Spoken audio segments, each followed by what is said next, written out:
There were a lot of persons at the cross when we reached the top of Gibbet Hill, besides abundant evidence of recent visitors in the shape of eggshells and pieces of newspaper, for the cross is a favorite picnicking spot.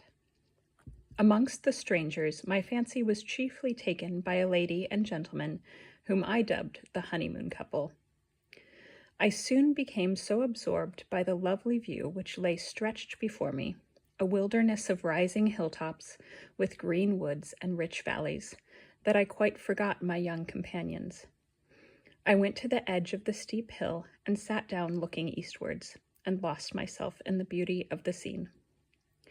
Presently I remembered my young companions and looked around for them, but they had quite disappeared. There was not a sight of them anywhere around. My departure from London had been early, and the walk from Hazelmere in the blazing October sun a little fatiguing. So, after a while, when I had been all around the summit of the head and had, so to speak, boxed the scenic compass, I took my way to a deep, shady grove of hazel and beech, with tall pines rising over all, one of those dense copses that creep up from the valley, throwing jagged spikes of greenery up the slopes of the hill. There was the very perfection of autumn fullness. The undergrowth grew luxuriantly under the shelter of the clustering pines. The brown of the bark and the bluish bloom of the foliage of the pines as one gazed into the half-dim aisles between them. The sweet aromatic odor which they exhaled, the sleepy silence accentuated only by the hum of nature's myriad vitalities, the soft, rich grass whose summer greenery stood untouched as yet in this sheltered dell, all invited to repose.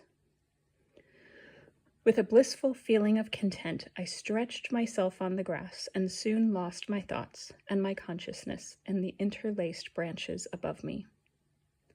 How long I slept, I know not, but it must have been a good while, for I felt thoroughly refreshed as to brain, and with that half-aching sense of cramped muscles which comes after a long period of unchanged attitude. And there was over me that mysterious sense of elapsed time, which tells philosophers that our thought is continuous in some form or another.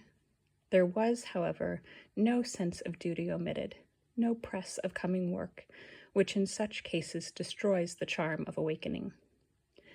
I knew that there was ample time before me, and that I might muse on, unchecked, that I could revel to my heart's content in the sense of freedom, and enjoy the freshness and purity of the air in this wonderful spot. And so I did not stir, but lay on my back with my hands under my head, looking up into the branches and watching the gleams of light struggle through the tracery of leaf and branch. I thought of many things in that luxurious, half-dreamy way which belongs to the leisure of an habitually busy man, taking up a thread of thought and dropping it again, swaying between general and particular ideas, in all ways realizing that greatest of pleasures, intellectual laissez-aller.